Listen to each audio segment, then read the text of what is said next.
I'm just going to get right to it. This is from a new thing. This isn't working. You can hear me? Mm-hmm. Just standing? Okay. It's from a new thing, novel. And I'm not going to tell you a whole lot. It's about takes place in 1970. Actually, the novel takes place in the world. But the portion I'm reading from takes place in 1970. Two very privileged young boys, one from a black family, one from a white family, has been kidnapped in Chapel Hill. And this is from the point of view of the African American father, who is a priest. Is his name. He is a state representative. His father, his late father, Jean-Luc, after whom his son has been named, owned a funeral home in Chapel Hill. What do you mean, little to go on? Drummond was not at his wit's end. He had just begun to measure his wit's true length. He sat in the conference-like room at the police station, another beige room full of beige tile that possessed the odor of foot and pine sol.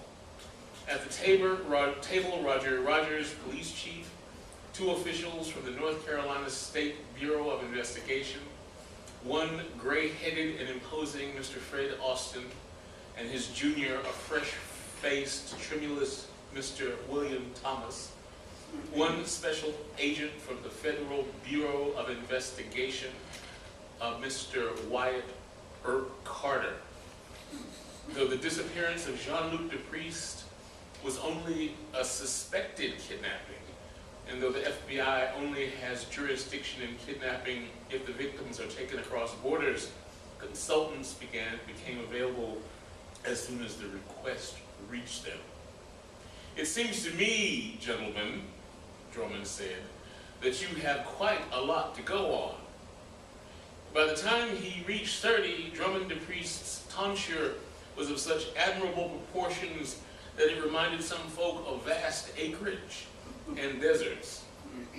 But it brought first to mind nothing more prepossessing than a great authoritative dome, a fact which, seeing that he was otherwise large, well-proportioned, powerful-looking, he turned to his advantage. Folk came to think of him as 45 years old, with the good looks and physiques of a man 5, 10, 15 years his junior. At the time, he was only 32. Drummond liked to think of himself as the sort of man who could turn any disadvantage or shortcoming into an immutable asset. And in most cases, this was true. From his father, Drummond Dupriest inherited a fine concentration. When it came to numbers, he inherited a beguiling charm that belied his hulking frame. He inherited the ability to hide his overweening ambition. From his mother, he inherited intensity, guile, ruthlessness, and a volcanic temper not easily set off, but to be bewared when ignited. You have to understand, Mr. Dupriest, Fred Austin, beneath his admirable ermine white caterpillar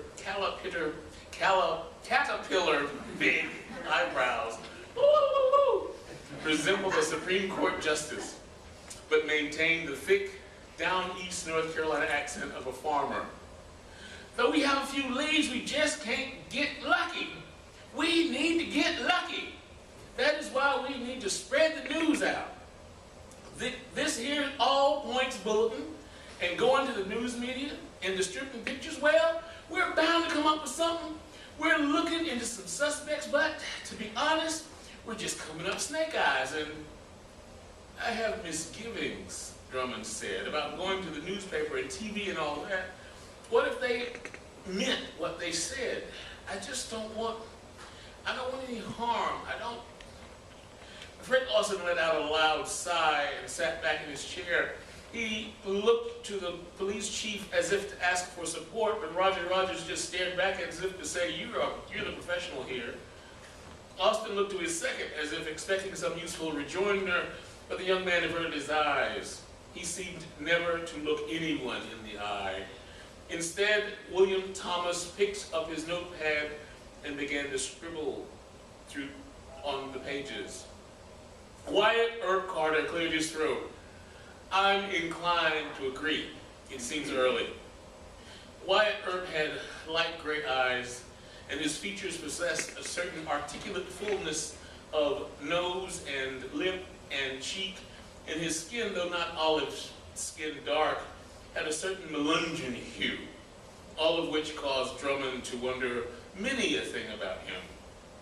Don't you know who or what we don't know who or what we're dealing with, the G-Man continued. This could be seen as a provocative act. Well, this ain't my first rodeo, son.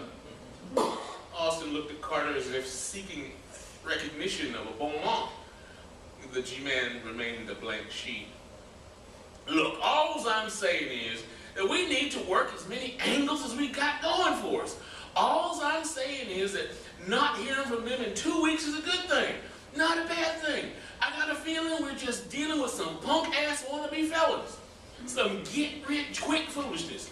I don't think they got the guts to bring harm to anybody. I just got a feeling.